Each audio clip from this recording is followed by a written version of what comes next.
It's Monday, September 18th, 7:03 p.m. I call this meeting to order. And at first, I would like to do the roll call. So I'm the chair, Luke Maruzek, here on Zoom call. Call Vice Chair, Commissioner Tessman. Present. I've got a note from Commissioner Aliff that he is absent. Commissioner Kilcup. Present. Commissioner Crone. Present. Commissioner Lambert. And Commissioner Smith. Here. Okay, apologies for not being in person. I was actually rooting my son in yesterday's Maple Valley Ironman. He did well, but I'm a horse, and I don't think it'd be good if I go there today. So sorry about the Zoom call, but I think we can press on. Right at this point, I would like to recommend that we excuse Commissioner Aliff as he's given us advance notice for his absence. Can I get a second? Second. All in favor? Aye. Aye. So Commissioner Aliff is excused. I've received no communication from Commissioner Lambert. Has the staff received any communication from Commissioner Lambert? No. Okay, at this point, then I'd move that Commissioner Lambert be considered an unexcused absence. Can I get a second? Second. All in favor? Aye. Aye. Okay, so we've got Commissioner Aliff as an excused absence and Commissioner Lambert as unexcused absent. Are there any public comments for items not on the agenda? Oh, I'm sorry. I'd also move that we approve today's agenda as written. Can I get a second? Second. All in favor? Aye. Aye. Okay. Now, are there any public comments for items not on the agenda? I see no hands up and hearing none. We'll move on to next item on the agenda, which is the council liaison report.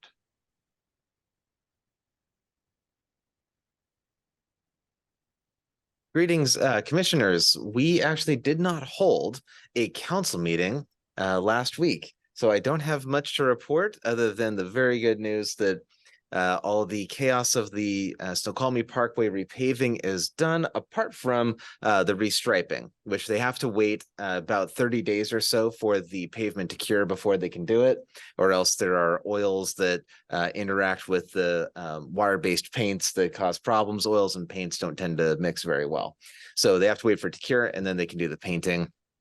That'll, of course, cause some disturbances, but it shouldn't be anything like what we experienced during the paving itself. But that, I think, is the main thing. I believe there was the previous council meeting, I think, was when we approved the splash pad, I think. Mhm. Yes. Okay. Thought so. So yeah, that was, I think, it for me, but I'd be happy to take any questions if you guys have any. Yeah, let me, go ahead, Commissioner Kilcup. I'm not sure who the proper jurisdiction would be, but today I was crossing Center Street and the crosswalk worked one direction and not the other. And I'm assuming those things are getting worked out, but Yeah. I don't know who handles that. That's probably somewhere in the streets division. Is that correct? Community Development Director Ateche. Probably to notify the engineers on Patrick, maybe. Yeah, that'd be probably someone in the streets division at Parks and Public Works. Okay. Yeah. So yeah, for the public, that's who I'd reach out to Okay. with those kinds of issues. Yeah. I think that's the right contact. And if you go onto the website, you can find them under the contact us section. Thank you. Yeah. Okay. Yeah, there are a number of lights that it seems like the timing are still a little bit off that, Yeah. yeah, that will get worked out. Yeah, I'm glad you said that. Yeah. Anything else, Commissioner Kilcup? That's all. Thank you. Okay, Commissioner Crone? Nothing for me. Just thanks for the great work. It's awesome. We call it the space road. in our family. Really smooth to drive on. Yeah. A little Yeah. too smooth. Yeah, actually. It was like a few bumps on. Yeah. It's great. Thank you. Okay. Commissioner Smith? Nope, nothing. Commissioner Tessman? Nothing, Chair. Thank you. Okay.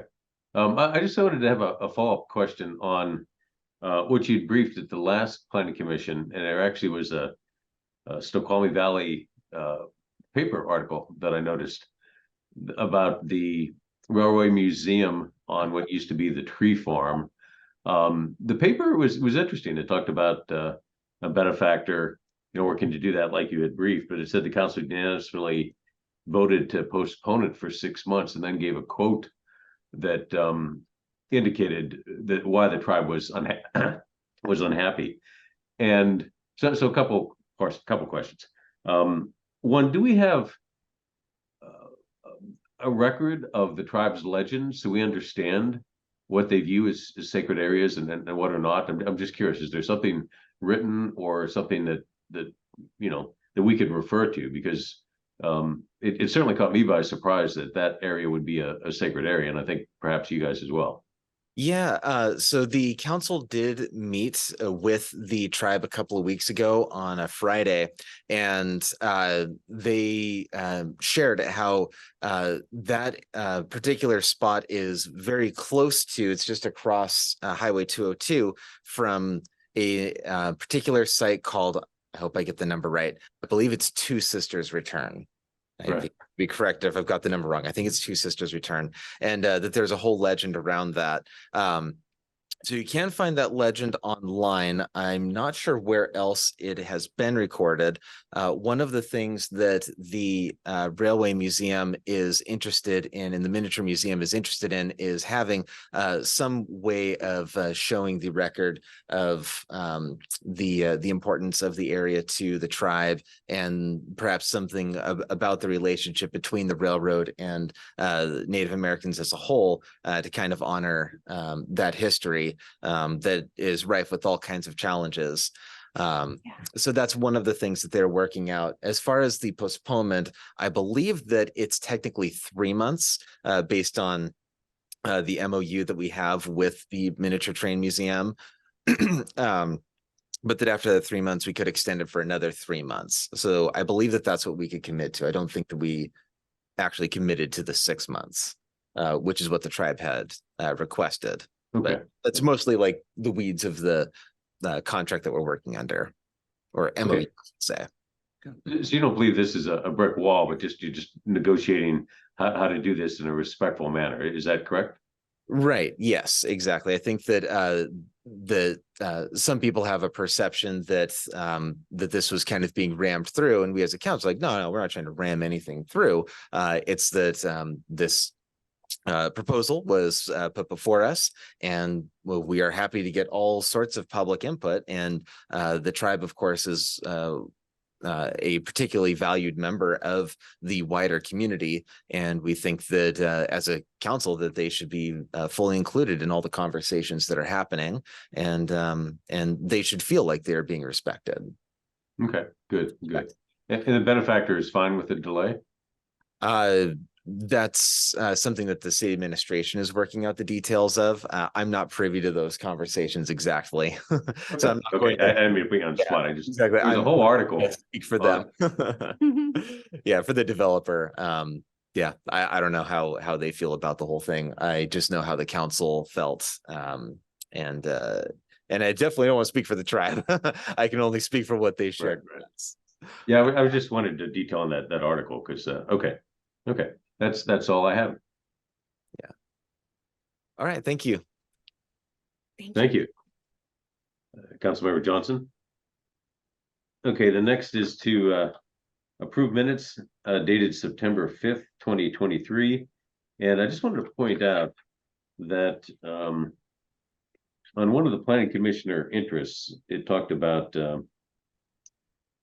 training on meeting etiquette. And I think it's a bit stronger than that. It's more of a public meeting rules, not just of how we call people to speak and whatnot, but also how we communicate via email and others. I mean, because what actually prompted that was I'd made a comment I was going to send an email to the commission, and we realized that it would be better if I send something to the staff and have the staff send it to the commission, that type of communication. So I think it's a public meeting communication rather than meeting etiquette. I think it'd be important to clear that agenda item up. And other than that, I'd move that as if we make that amendment, that we approve the September 5th. Oh, 20 Uh, I'm sorry, go ahead. so I was looking for my raise my hand button and couldn't get to it. There was one other correction I noticed in the minutes, which was it says on the upcoming schedule, it says the next meeting will be, it's the very bottom of page yeah. packet. Tuesday, it's actually Monday, September 18th. Good catch. Okay, so two changes. One, it's public meetings rather than meeting etiquette. And the second is rather than Tuesday, say Monday, September 18th. And so now I would like to move that the September 5th minutes be approved as amended. Can I get a second? Second. All in favor? Aye. Okay. And now we move on to first, is there any permit or design review items that came up since the agenda was published? No? Okay. Now let's move into agenda item number 2, comprehensive plan housing element policy review.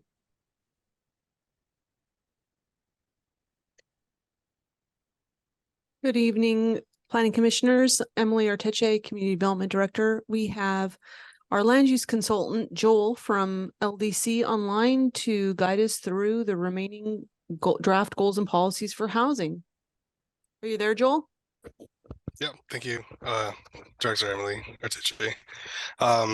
This is Joel Farias. Nice to see you guys again, LDC. Yeah, we went through the brief intro to housing 2 weeks ago. This is more of the taking everyone's recommendations and going through the rest of the land use, the housing policies. Yeah, with that, I'll share my screen.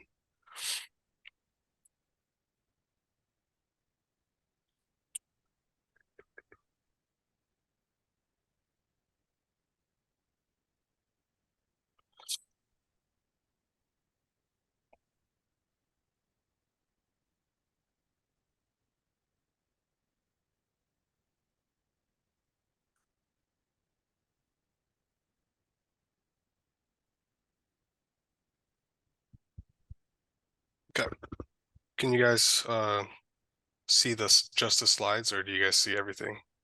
We see the slides. This is Okay. slides. Cool. Yeah, so I just wanted to go through just first an overview of what we talked about last time. We went through a couple of the revised draft policies. We only went through about half of them, and that was more like to get comments from everybody and just show the process that we were gonna take for the rest of the policies in the housing element. We went through the new legislation that affected the housing element the most. And I think we got one of the comments we had in our last meeting was about the examples of workforce housing. And I just wanted to bring that up first, that there are a very limited number of examples of housing specifically targeting essential workers, like EMTs and police officers, firefighters and store clerks and such. Typically these are just like covered in the affordable housing workforce housing threshold, which is a 50 to 80% AMI income, average median income. I think Director Emily Arteche had an example to share about development in Issaquah. Emily, if I can also share that example, I found some pretty good images of it. Let me know what you want to do. Yeah, please share. Yeah. Can you guys see the screen here on the, yeah. So this is Family Village. It's a development in Issaquah.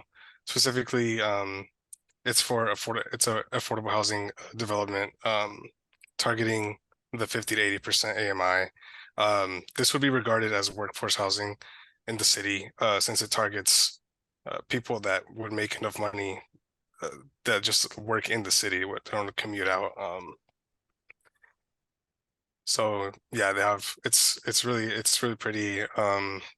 There's a bunch of other pictures. They have a sky bridge that goes across a couple of different buildings.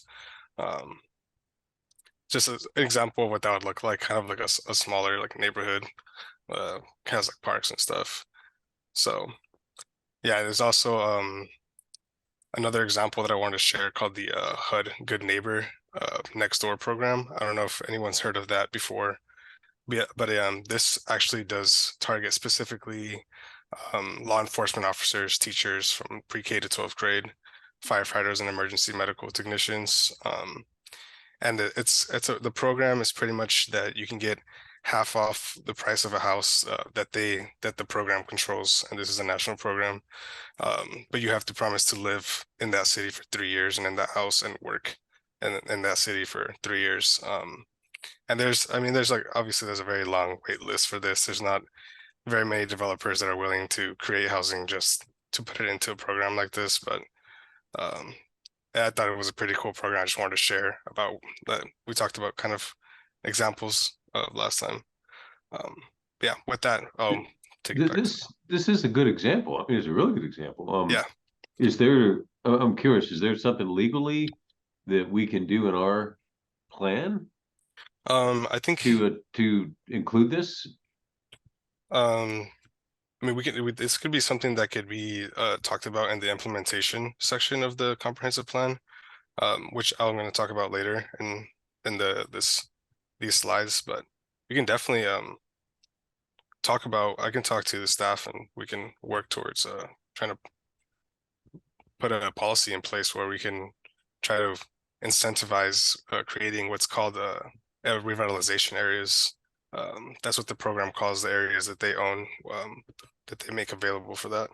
Well, this is for the housing element policy review, right? So yeah, I think, and I'm open for further discussion, but I think this would be something really positive to include. I agree.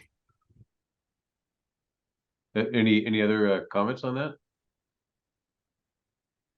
This is Commissioner Kilcup. I have a question just about what is it a tax benefit? What is provided to the developer to offset this type of development? Do we know? Yeah, I can help with that. Sometimes houses like these are built in larger developments. Let's say the density on a certain lot is like 9 lots, but they can get a density bonus of 2 more lots if they promise that one of the lots that they're gonna build a house on, they submit it to they give it to a neighborhood like a program like this. Stuff like that. There's a variety of other like smaller density bonuses that could be achieved. Also, sometimes I think that this program specifically, they buy houses or they buy like very cheap lots, and they through a community fund they will try to make a house, like it'll be a cheaper house, but they get this type of program gets to give it to workforce in the city. And yeah. You said this was a federal program. Are there federal funds that help enable this? Yeah, there's I was gonna, let me see if I can bring it. I want to see if I have it up right now, but yeah, there was a list of programs and funds that I think that was one of in one of these funds that it just got put out by this is a Washington. But yeah, there's a lot of state funds and federal funds that could help build. I mean, this one specifically is for tiny homes and such, just fighting homelessness in the state. That I think would, like I talk about. There's a couple housing policies that are in the presentation today talking about how to be put into the implementation strategy. One of the best ways would be applying for funds like this. And, Okay. yeah. But I didn't mean to rat hole. Let's go ahead. Let's go through it. Yeah, sorry. This No, is a whole presentation on its own. Let me get back to the slides. Cool. Tonight's meeting, kind of just want to go through the rest of the draft policies, get any more comments that you may have on them, And then the last part will be going through the goals. The slide right before the housing goals will be an implementation strategy, implementation policy slide. Just FYI, I forgot to put in the overview here. With that, we can get started. So this is the color, how the color coding is going to be. I hope this kind of meets what we talked about in our last meeting with the color coding, and to try to like show which parts of certain policies got revised to meet which House bills and got revised to as findings to the other plans that we made, specifically the housing strategy plan and the middle housing and displacement risk analysis. I'll leave this slide up for a second just so we can read through some of the descriptions on here, since they're going to be coming up for the rest of the policies. On the top right, this little chart is going to stay on every slide, just for information purposes. But yeah, with that, I'll go to the next slide. Unless anyone has any questions on this slide, I'll start. Okay. We'll start with some of the draft policies that were revised specifically per comments from our last meeting. This one is continue to support low-income housing with exempt impact fees for development types. For example, ADUs, transitional housing facilities, shelters for temporary placement, community residential facilities, senior housing, and tiny homes. We changed this policy specifically to try to make it. We had a comment in our last meeting about the school impact fees and how would they get any money if most of the housing types were, most of low-income housing were exempt. And we vouched to try to change some of the housing types that were exempt for specifically for housing that would have less of an impact on the schools, to like specifically like senior housing, tiny homes, types of housing that would only support a single or maybe two people. Yeah. Next one. These are others that were revised for our last meeting. Provide housing inspections and code compliance to ensure the continued safety and viability of rental housing. Allow for voluntary compliance efforts, which help property owners to bring existing housing into compliance and avoid displacement through condemnation. Consider recommendations from the Snoqualmie Valley Housing Task Force to further promote affordable housing. Support the local workforce, educational employees, first responders, retail clerks, casino employees, etc., with housing.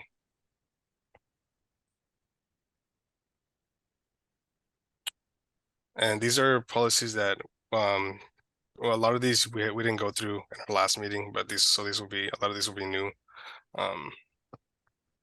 Create supportive environment for innovative housing that promotes city goals for affordability and housing to meet diverse household sizes, types, and age ranges by considering flexibility in density and design standards. Allow accessory dwelling units and small lot housing with regulations that minimize procedural requirements and address neighborhood compatibility.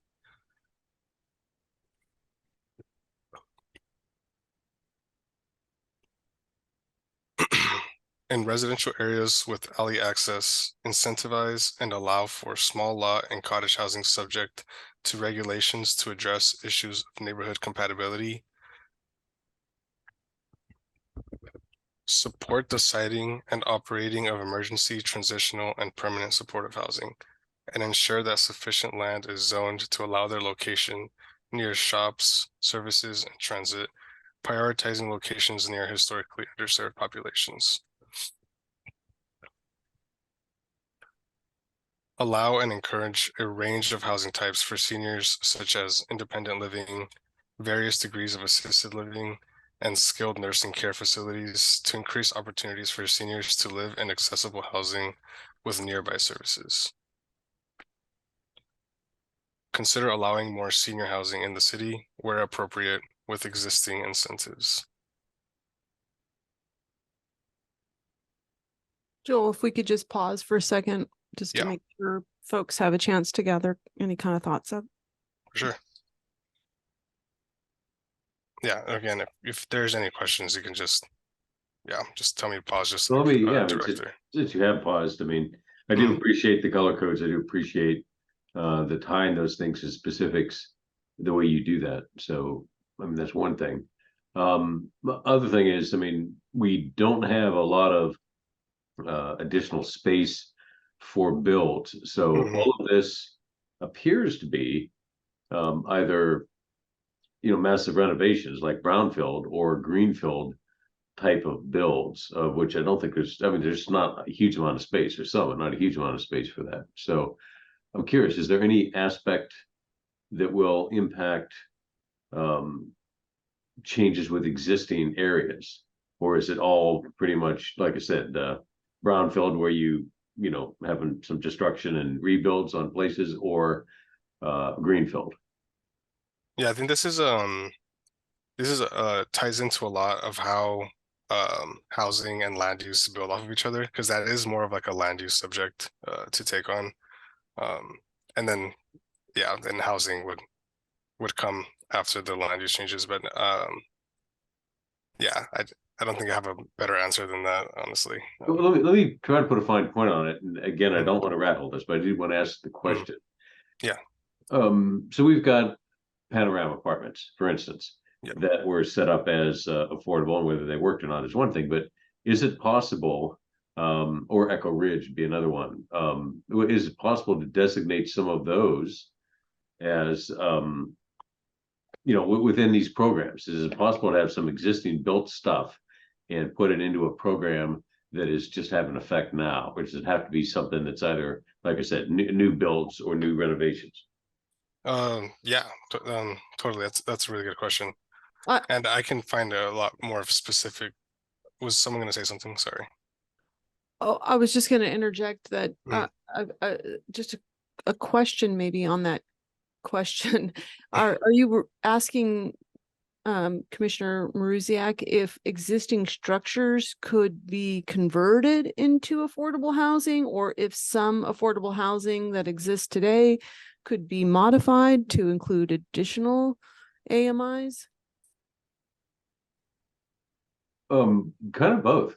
Basically, could you take an existing structure that was intended for affordable and basically designate it, make it more affordable by, I don't know.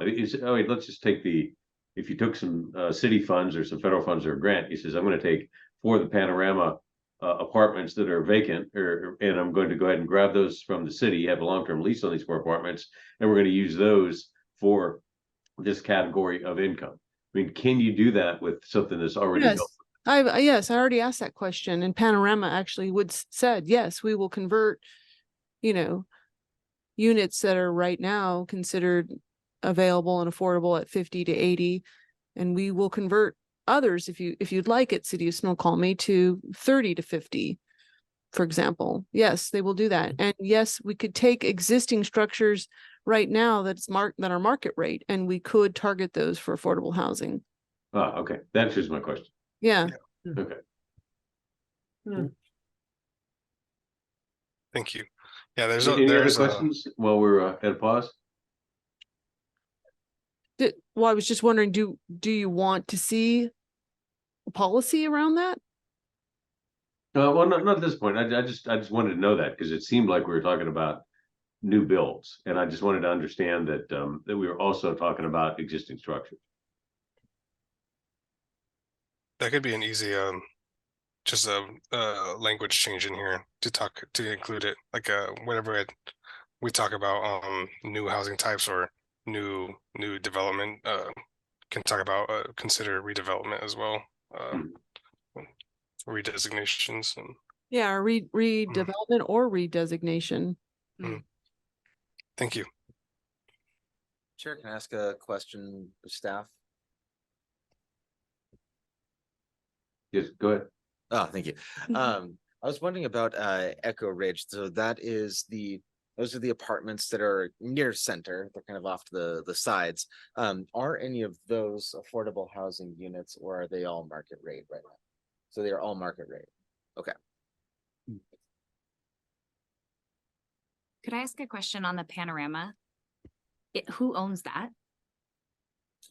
The way you were speaking about it, it sounds like you've discussed either with the owner or it's city owned. It's not city owned, it's Devco. Okay, okay, gotcha. Thank you.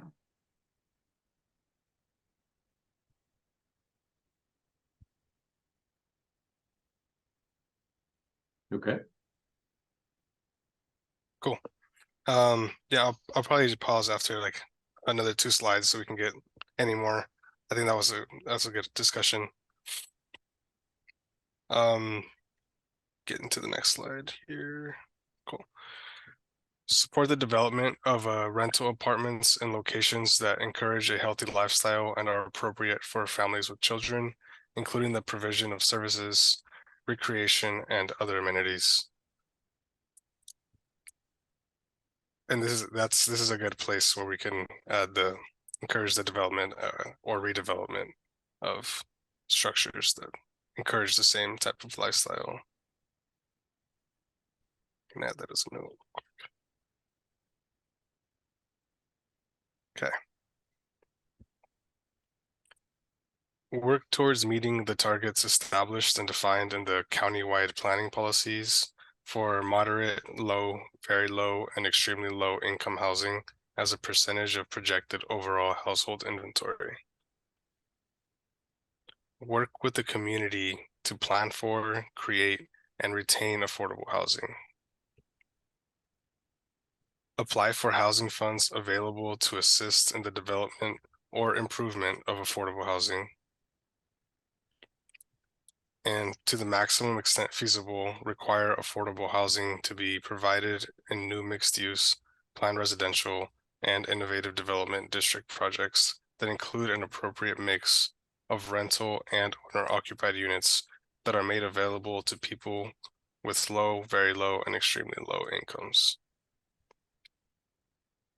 And I'll pause here for any comments or questions or suggestions.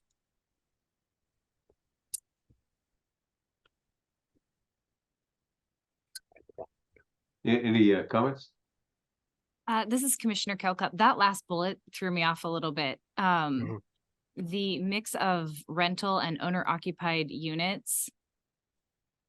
I'm unclear what we're saying. In an ownership structure, you would generally have a landlord or condominiumized. I'm not clear what that product type would be. I think this is yeah, that's a good question for like in a structure. Yeah, it's kind of difficult to explain that some of them are be rental and then others owner occupied units. I can think of condos or something that would be able to do something like that, or single family homes, townhomes, even. Yeah, that could I can reach back out with some examples of something like that if that would help. Yeah. Yeah.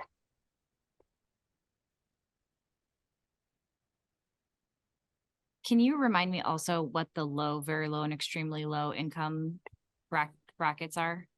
Yeah. Did I did everyone receive the key definitions sheet that we put together? I want to make sure that that was included on there. If it wasn't included on there, I'll definitely add that. But yeah, extremely low is 0 to 30%. The very low is 30 to 50, low is 50 80% AMIs. But yeah, if that wasn't on the key definition sheet, I'll make sure to add that. Sorry.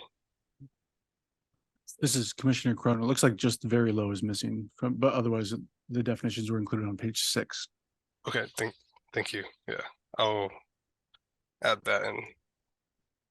Oh, yeah. There it Yeah. is. Sorry about that. Cool. We have any other comments, questions in here? Commissioner Marisiak, Mhm. Johnson. Yes, please. Another thing I was wondering here is on that last point, it says to include an appropriate mix of rental and owner occupied units that are made, blah, blah, blah, blah. I didn't see, and maybe I just missed a bullet point somewhere. Maybe this is where it belongs, I'm not sure. But about the distribution of affordable housing so that we can avoid a situation where we have people of lower incomes concentrated in one small area. There are a number of reasons to avoid that situation. I think that's a mistake of the past. Yes. So that's something that I think we I should look think at. there was something that hinted at that on an earlier bullet, but I think that's a great point. That's a very good point. Thank you. If that wasn't clear in the previous bullet, I can definitely make it more explicit because I agree.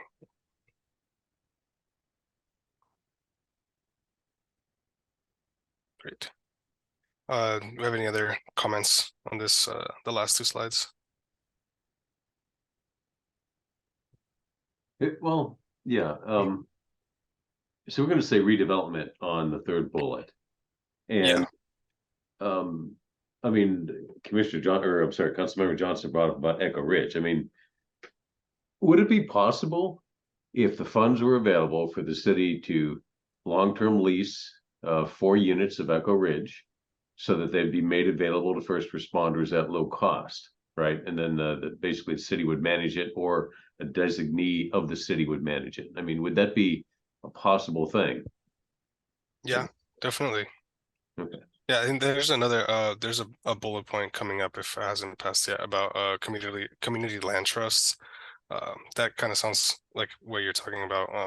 Yeah, city owned land that's given to a designee or a certain group that specializes in that what you just said, like 4 or 5 or a percentage of the units that they keep permanently affordable to certain workforces, and that's definitely something that could happen. Right. Well, and this wouldn't necessarily be city owned. I mean, there'd be an owner there and landlord there, but rather work with them to basically have the city say, we're going to pay a long-term lease on this, and then we're going to make them available to our guys and figure out the funding to make that happen. That type of an arrangement. Does that make sense? Yeah. Because I think that's if desirable, more practical than new builds with the amount of space we have. Definitely.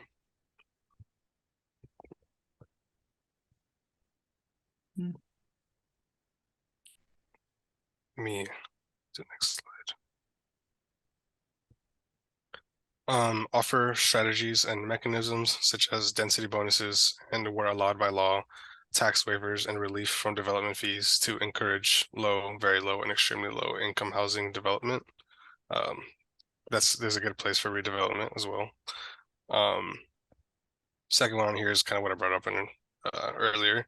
Utilize community land trusts as a tool for addressing the community's affordable housing needs. Consider offering favorable ground lease terms on city-owned land to CLTs, the community land trusts.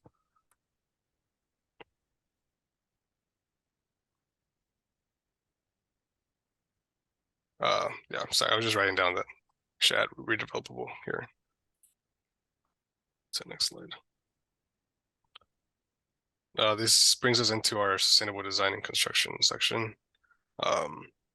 Support the use of high quality, durable, and low maintenance building materials, high efficiency energy systems, and environmentally responsible building principles in all new housing and renovation projects to reduce housing operation and maintenance costs, energy use, and impact on natural resources. Lower the cost of daily housing expenses by raising public awareness on green housing renovation options and energy conservation practices. Promote. Yeah, is that? I mean, it's kind of a motherhood and apple pie comment. I mean, we do want to raise public awareness on green housing options, energy conservation practices. But lower the cost of daily housing expenses. Is that really the way to do that?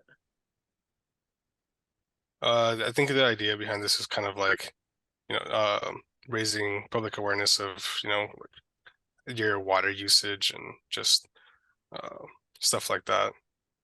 I think the policy still functions if you take out lower cost and just, go with raise public awareness on greenhouse renovation. Right. projects. Because I Mhm. think it's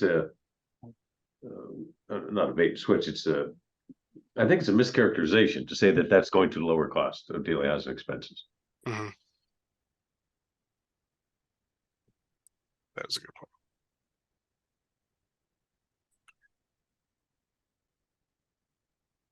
So I realized that I put this in twice in two, two different ways.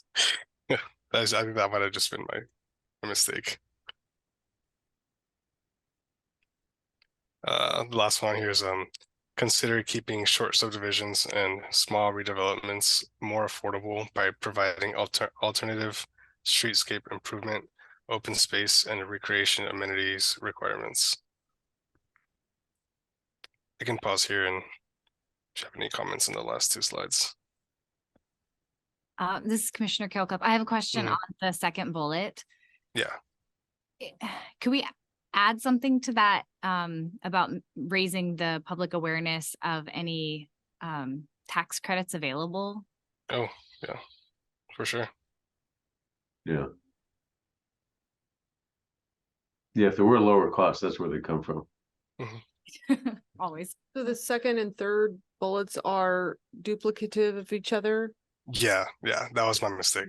Yeah, so, but I hear you saying like a multifamily tax exemption? With regards to more green practices, there's often tax credits for Oh, like federal tax or- credits. Yeah, or state. yeah. Just not that Snoqualmie is necessarily putting them out there, but sharing, making sure that people are aware Yes, of the benefit. of yeah, those green. It's usually an initial investment is big, but then the payoff over time is less. So if there's tax credit that makes that less painful at the front end. Yeah. And that might be what you originally meant, but yeah, that's definitely something that the public should be aware of. Yeah. Mm-hmm. That could, totally could be made very more explicit on here. The last bullet I'm confused by as well. And this is probably more a factor of me just being new, but the keeping the short subdivisions and small redevelopments, is that something that we control? Like keeping them more affordable, like that part. The size of them, though, it seems like that's. Oh, yeah, I the see what you're difference. saying. Yeah, I think the intent of this policy was that after a certain amount of lots, like once you get into a large subdivision or normal subdivision instead of a short subdivision, you're required a certain amount of streetscape improvement or open space requirements, recreation amenity requirements. And the thought behind the policy was lower some of those requirements for smaller subdivisions, maybe have them not require as much open space as in a scaling factor. And that would make the subsequent development cheaper in general, because the developer is not going to try to offload that cost on the houses or whatever the development is. So at this scale, the short subdivision or small redevelopment scale, it's still required. So Mhm. is achieving saying that we may waive those so that it's more affordable to the developer? It's not a waiving at all. It's more like just a decrease. So it would be cheaper for the developer, and then the intent would be that if it's cheaper for the developer, it would be the housing or the development would be cheaper for purchasers. Yeah, I'm Mhm. a little stuck on this one too, because at the end of the day, most of those things, whether it's streetscape improvements, trees, landscaping, whatever, open space, playgrounds, all of those things end up getting turned over to the city or an ROA eventually. And so the only cost for the developer are more upfront. It doesn't seem like that would have a very significant impact on overall savings. And I'm skeptical how much of that savings would actually get passed on to future homeowners. It seems like we'd be potentially giving away neighborhood character in exchange for maybe something, but maybe not. Yeah, yeah, I worry about the quality of life for units if those things aren't provided. Like no sidewalks, for example. Yeah. So that's why that we weren't trying not to like just waive it. It's like, yeah, the minimum should be required. But yeah, I completely agree. And those are really good comments, and definitely our second round of review on here probably will look a lot different. Joel, that comes from The H existing. HSP. The housing strategy plan, a part of this policy is just keeping just affordable housing in general. So that's why that first part is highlighted. Could we go back and maybe find something else Thank from the strategy plan that could be plugged For in there? sure. For sure. Yeah. That's exactly what I was, yeah. Awesome. Do you have any other comments on any of these? Cool. Okay.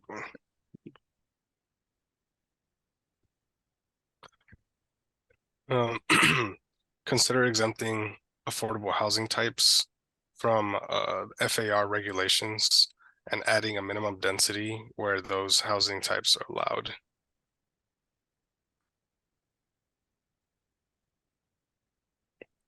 Oh, I'll stay on this slide for a second in case we won't have any questions.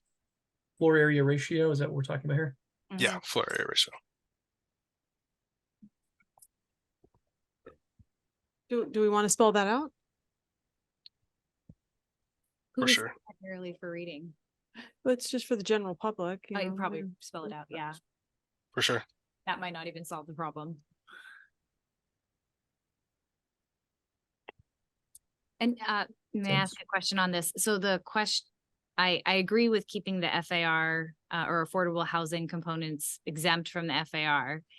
And then as far as the minimum density,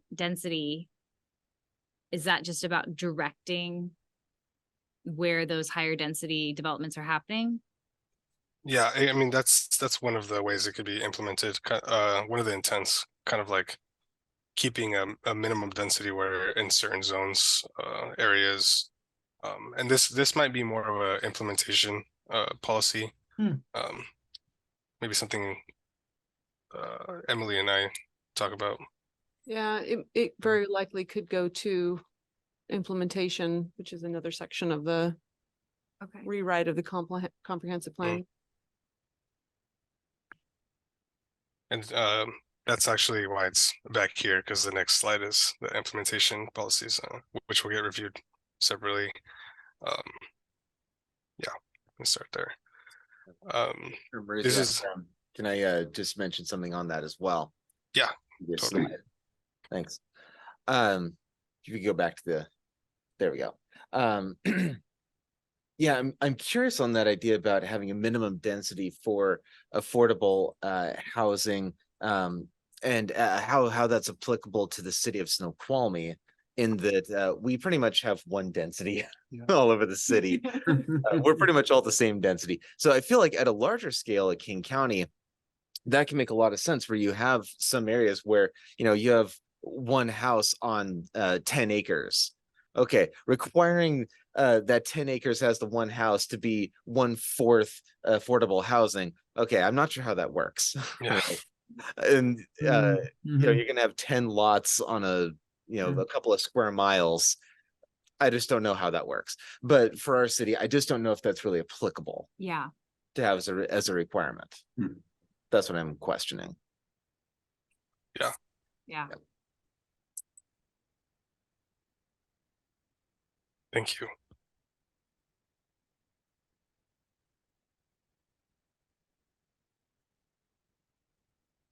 Cool. Do we have any other comments? I don't want to miss anybody. Cool.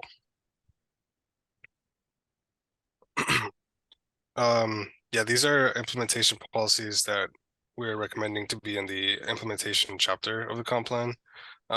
These are going to be reviewed separately again. But it's a good time to talk about them, to get some comments. Evaluate the supply and condition of affordable housing in the city every 5 years to measure the effectiveness of city housing policies, regulations, and incentives. Provide assistance to retain low-income units where feasible in the form of code compliance review, building inspections, and or expedited building permit review for any required repairs or modifications. Update and revise housing policies, regulations, and incentives that have proven to be ineffective. And the last one is cooperate with other government entities, nonprofit housing organizations, and housing developers to research and develop alternative means for keeping affordable housing affordable so that units do not immediately appreciate beyond the reach of applicable income levels. How do you propose to do that? This is sorry, I should have explained this a little more. This is part of the implementation progress report that's required for the 5-year check-in after the comp plan policies are put into play. It's kind of just a progress report that you turn into commerce after the comp plan. And this is some of the stuff that we could propose to look at with that. No, but how do you, I mean, what is any method working with government or others to ensure that units do not immediately appreciate beyond the reach of applicable income Oh. levels? I mean, how do you This is- possibly affect that working with any group in the state? Like, how do you coordinate that Yeah, I mean, unless, conversation?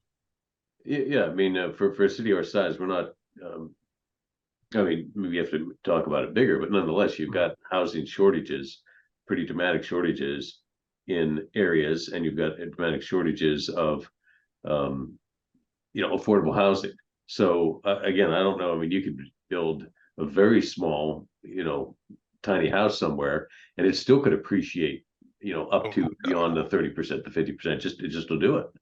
Mm-hmm. For sure.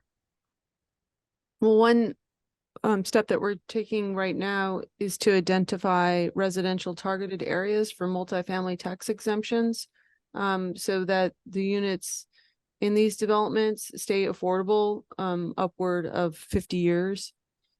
So that's one example in the mill site development. And how would that work? It's a development agreement. Mhm. I don't understand how you get the 50 years though. In the development agreement that the city negotiated, it requested that those units stay affordable for the 50-year time span.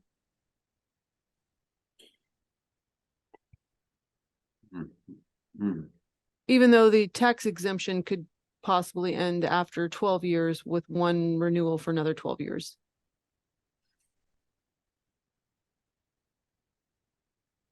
I That's think good. the devil's in the details of that one. Okay. I understand the intent, the direction we're going here. Okay.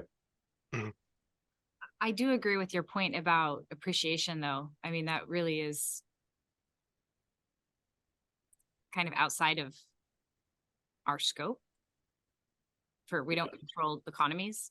And even if it weren't, I don't know how you could do that. Exactly. Unless it was a total command economy from the top down. I don't know how you could possibly do that. The other organizations do that, Arch is a regional housing That's the agency. only one I know of. Yeah, there's Homestead, another successful group that keeps people in permanent homes that are not leased, and they maintain the affordability of them, even though you could still sell them. They cap the ability to sell them at certain rates. So you can Yeah. only get so much equity out of it after a certain amount of time. Right. Okay. Something on that, if Arch is able to do that, then I don't see why we couldn't.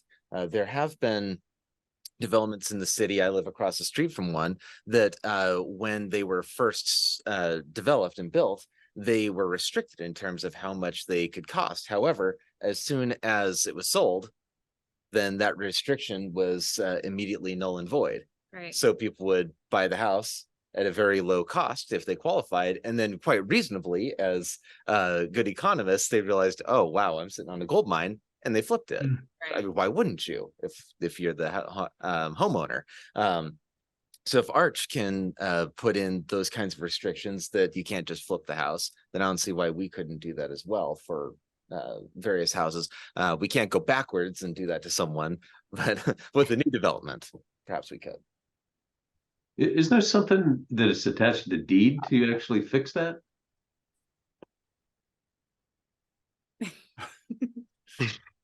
Yeah, that. Mm. Interesting. Okay. Yeah, do we have any other comments on some of these? These are definitely type policies that will get reviewed a couple times before anything happens. So cool. Next slide is the 3 goals for the housing element. Sorry, I lost my cursor. Yeah. So these are the top 3 are the 3 goals. The last one is just talking about the implementation progress report, where the last 2 of the last slide that I just went over. So we can go through these. A sufficient mix of housing types, sizes, costs, and densities enables current and future citizens from all ranges of income levels, age groups, and household makeups to live within the city and provides housing to meet the needs of local employees. Maintain a sufficient amount of quality, affordable housing with healthy living environments. Support sustainable housing design through construction regulations, education, and partnerships. The last one is anticipate steps needed to prepare an implementation progress report. Well, the first goal is Nirvana. Yeah. I mean, no, seriously. I mean, there's been, I think if you know, Dave Batty, he was on our Citizens Academy, and he would talk about, you know, the blizzard of 1948 and how the recent one a few years ago was compared to that. And ultimately, I mean, talking about somebody who loves Snoqualmie, but ultimately he couldn't afford to stay here. And so he's living somewhere else right now. And similarly, you'll get folks that have kids that graduate and they're, you know, live with their parents and whatnot, but eventually they get married and, you know, they have to go elsewhere. They have to go far afield because they can't necessarily stay in the city they grew up with. So, I mean, if we could figure out how to do this well, that would really be something. So, yeah. Yeah, that is the goal. Great. I'll pause here. Key has many comments, and that was the last slide. So, yeah. Okay. Let me poll the commission very quickly. Commissioner Tessman, any comments, questions? No, it seems in line with much of what we talked about. And so I think it's good. Okay. Commissioner Kilcup, any further comments, questions? No further comments. Okay. Commissioner Crone? The only comment I have is just to thank the presenter for the work done here, and kudos to Commissioner Kilcup for the suggestion of the color coding. That was really helpful. I think on this last one, I'm the engineer in me says when it comes to metrics, I would look forward to when we anticipate the need to prepare the progress report. What sorts of metrics will we be looking for? What does it mean to say sufficient mix and things like that? Like, is it a percentage range, and how do we define those things? Or is it okay as written, which I'm totally okay with too. But in general, thank you. I appreciate all the work done. Thank you so much. Yeah, very good. Commissioner Smith? I think I have any, I've got lots of ideas and thoughts bouncing around in my head, but I don't have a specific question I can come up with. I've been kind of noodling on this first bullet and related topics for a while, and kind of like trying to project what the future of the city will look like in 20, 30 years. I mean, we're kind of a full generation into the Snoqualmie Ridge build out, and you know how that's changed in terms of, has the mix of generational age changed a whole lot? Doesn't seem that way. Is that likely to continue? like I said, I don't have a well-defined question or comment at this point. Of just kind of thinking about, what does the future of the city look like in another 20, 30, 40 years? And does it change that much from today? Does it remain primarily younger families with fewer senior citizen age groups, or does that start to change? Part of that depends on what gets built and things like that in the future too. But I'm going to stop talking because this isn't going anywhere productive. No, I appreciate I know what you mean. You wind up, your mind starts going rolling around and around. Yeah. But I'd like to echo some comments by the other commissioners, and thank you, Joel, for your work here. I mean, I know it takes a lot of thought, and do definitely appreciate the color code as well. It was a great suggestion, and it certainly helps us understand this better. So appreciate that. Thank you so much. It was actually really fun color coding them. So thank you. Good. All right. All right. Any other comments from staff? Okay, then. Thank you. Great. Thank you. Thank you, everybody. You.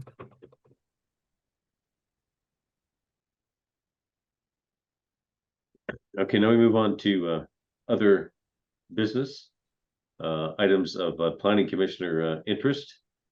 So again, I'll do the round table. Vice Chair Tessman. Yeah, I did have actually maybe two. The first is I'm just curious, is it anywhere on the city's, capital improvement plan radar or any other appropriate forum for potentially paving that parking lot that services Sandy Cove Park? It's interesting to me as you drive by that area, Sahara Pizza and all that. It's interesting to me. We've got a beautiful downtown, and then we got this Pink Street lot. almost dirt, rock lot. So that's interesting to me. So I was just curious about that. I don't know if we want to pause and then I'll get out the second question or. Why don't we pause? It looks like Councilmember Johnson wants to address that. Go ahead, Councilmember Johnson. The answer is no, because currently the city is not actually the owner of the lot. That is owned by Sigillo. And the other problem is that the dirt lot was definitely a flashpoint a few years ago that inspired quite the movement within the city to preserve it as it is. So it's really. It's a point of contention, but point is that we don't actually own it. It will be a dirt lot until Sigillo decides to do something different with it. Huh. Okay, interesting. Thanks, Councilmember Johnson. Okay, Vice Chair Tessman, what's your second question? Yeah, the second one, and hopefully this wasn't something that came up in the last meeting, but I'll start off with a kudos for the work that the council and the administration has done on the community center expansion at the YMCA. That's all awesome. I'm just curious, is every citizen of Snoqualmie going to be able to access that without a YMCA membership, same with the splash pad as well, or no? Do we know that? I do. Thank you. Yes to the splash pad, because that's going to be a public park. So no entry fees or anything like that. I'm sure that it will be frequented by skateboarders as well due to its proximity to the skate park. But as far as the community center goes, I don't think that those details have been worked out yet. Yeah, so it's hard to say. I would just say, keep advocating both to the city and to the Y for whatever proposal you'd want to advocate for. But yeah, I don't think that that decision has been made yet. I think a lot of that's going to depend on how much the final cost is going to be for it, how much the Y ends up putting toward it. So those are all the considerations that will go into whatever decision that's made. Can I ask a follow-up? Sure. What was the time frame for, I know they were exploring design to provide a GMP. Has a time frame been associated with that? So yeah, that is going to be by the end of December. I don't have the exact date, but it was end of December, very beginning of January. I don't remember what the exact date was, but that's when it is. Okay. Yep. So it's a bit of a narrow window.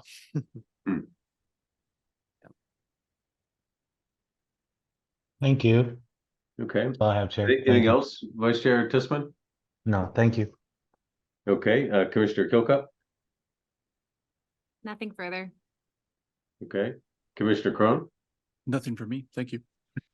All right, Commissioner Smith? Nothing today. Okay. Yeah, likewise, I'm not going to add any more at this point. I think we've had a good overview and a lot to think about at this point. So that's it for items of interest. At this point, I'll ask the staff for upcoming schedule.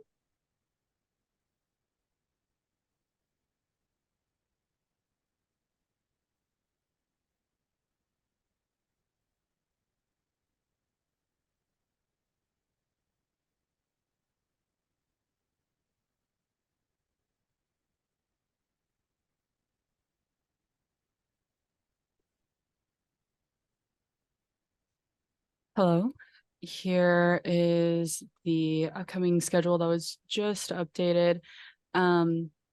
If you have any questions about it, We're looking at. We're looking at. Is that this year's? I don't think that's this year's. Me too.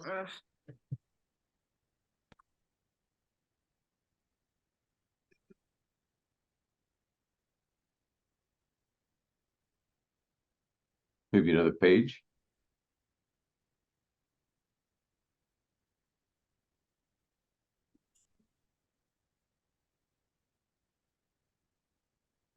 I think the wrong document was added as an attachment.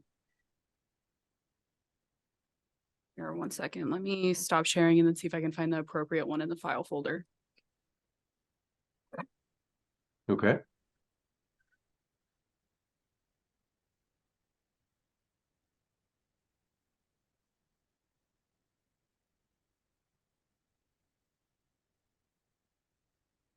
Actually, while she's doing that, I will add kudos to the city, not just for the downtown Snoqualmie days, but for the block party in Center Street. That was good. It was quite impressive. Yeah. So I knew that took a lot of work.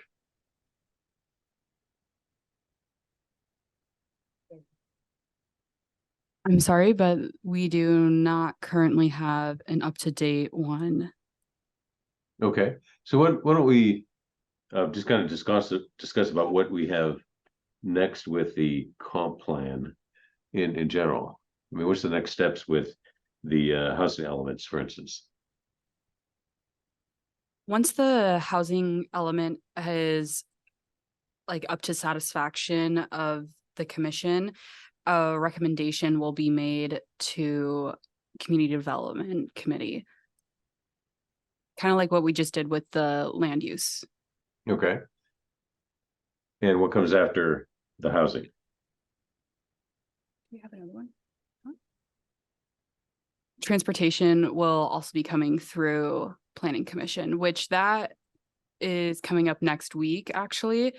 Pratik, our consultants, will be coming through with their introduction at our next meeting. And at the next meeting, we will also be, are we doing a wireless? No, that's for CD. The economic development recommendations that were sent back to EDC will be coming back through planning again at the next meeting. So those are going to be the two big ticket items. It's going to be the transportation introduction, and then a second look at the EDC policy recommendations. And if it's in line with what you guys were all thinking, then that would be moved on to the Community Development Committee. Okay. We look forward to appreciate it. Look forward to seeing the updated schedule, but I do think we understand what big things we've got coming on the plate, and then we'll look for any other things pop up. Okay. Yeah, thank you. Thank you. All right. Community Development Director Ortecha, anything else from your side? Okay. That being the case, I will move that we adjourn our meeting at 8:12 PM. Can I get a second? Second. Second. All in favor? Aye. Meeting is adjourned 8:12 PM, September 18th, 2023. Thank you, Al.